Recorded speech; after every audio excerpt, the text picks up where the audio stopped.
All right, today we are diving deep into what is basically an AI arms race, where the prize is, you guessed it, digital gold. We're talking about Bittensor's most elite, most prestigious, and honestly, most brutal challenge, Subnet 1, also known as Apex.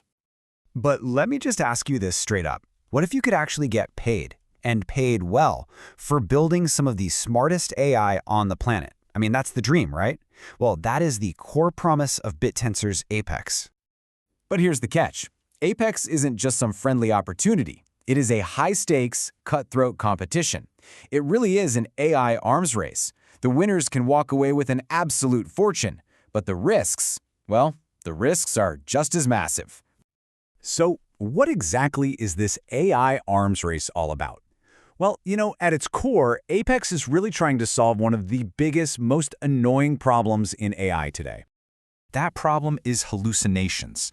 When AI just makes stuff up. Subnet 1 is designed to fight that by creating a massive, decentralized incentive for developers all over the world to build AI agents that can do deep, factual research and do it fast. The whole point is to create AI that reasons and verifies, not just, confidently lies to you.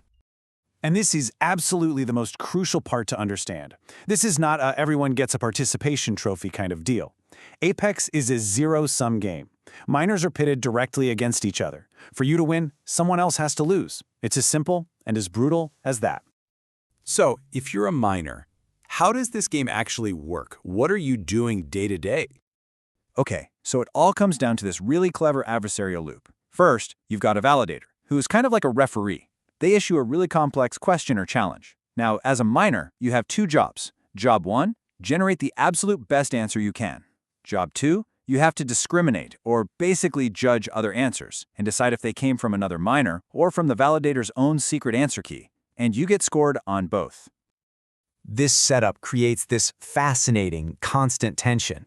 Your goal as a miner? Create an answer that is so good, so human-like, so accurate that you actually fool the other miners into thinking it's the official validator answer. All the while, the validators are constantly upping their game, making the challenges harder, which forces the entire network to get smarter and smarter. And you can't just have one good day. Your performance is constantly being judged on a rolling 22-hour window. This means having consistent, high-quality output isn't just a good idea, it's literally the only way to survive in this game. Okay, so you're intrigued, your competitive juices are flowing. What does it actually cost to even get a seat at this table? You've basically got two main paths, and each one comes with a huge trade-off. First, there's the API-based route. This means using powerful models like GPT-4o. The good news? Your upfront cost is pretty low. The bad news? Your ongoing monthly bill can easily be anywhere from $150 to over $670, maybe even more. The other path is renting your own powerful GPUs. The upfront cost here is much, much higher, but your monthly expenses are more predictable. The real difference is this. APIs get you into the game faster, but owning the GPU, well, that takes some serious technical skill. And we haven't even talked about the cost of your time. Let's be really clear about this. You should expect to spend anywhere from 20 to over 100 hours just developing your custom mining agent. This is not a set it and forget it weekend project, not even close.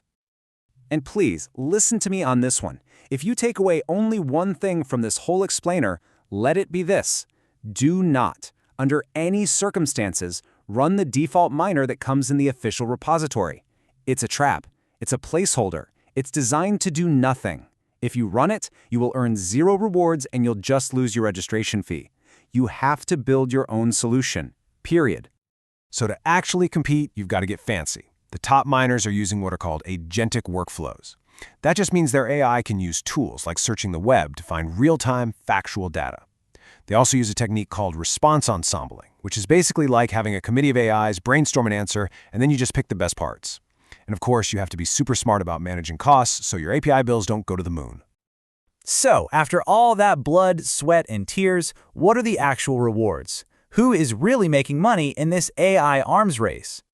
Well, the payout is incredibly top-heavy. The top 10% of miners, they take home a staggering 60% of all the rewards. Meanwhile, the bottom 40% of miners are left scrambling for the leftover scraps, just 5% of the total pie. This is that zero-sum game made real. Now let's put some actual dollar signs on those percentages. If you can claw your way into that top 10%, you could be looking at a profit of over $24,000 a month. Not bad, right? Even if you're a medium miner, right in the middle, you could still clear a respectable $2,600 a month.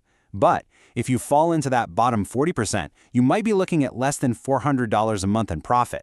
That's a razor-thin margin that could disappear in a heartbeat. And even those profits aren't a sure thing. Remember, you're paid in the Tau token, and its price can swing wildly. Then there's that huge upfront time investment. That's a sunk cost if your miner doesn't perform. And let's not forget, you're going up against pro teams, people with serious funding who do this for a living. But you know, the biggest risk of all isn't a risk. It's a certainty. The Bittensor Halving is coming in late 2025, and when it hits, it will slash all network rewards in half. Overnight, for everyone. Those already tight profit margins, they're about to get a whole lot tighter. So, when you put it all together, what's the final verdict here? Is stepping into the Apex arena right for you? Look, the answer is pretty straightforward. If you're an experienced machine learning engineer or part of an AI team with a solid budget of at least a few $100 a month to play with, then yes, this could be an amazing challenge. But if you're a total beginner, or you're looking for some easy, passive income, or you're on a shoestring budget, honestly, this is absolutely not the subnet to start with. And the ratings really back this up. The technical difficulty is a 5 out of 5. The need for constant optimization is a 5 out of 5. The profit potential is high, a solid 4. But that potential is locked behind this massive wall of pure difficulty. So, let's wrap with the 3 things you absolutely have to remember. 1. Build your own custom miner. Do not run the default. 2. Using APIs is probably the fastest way to get competitive right out of the gate. And 3. Never ever forget, this is a zero-sum game. To make real money, it's not enough to be good. You have to be better than half of the other miners out there. With that halving event on the horizon, the pressure is only going to increase. It's going to squeeze out the weaker miners and concentrate the rewards even more at the very top. This AI arms race is about to get a whole lot harder. The only question left is, are you ready for the fight?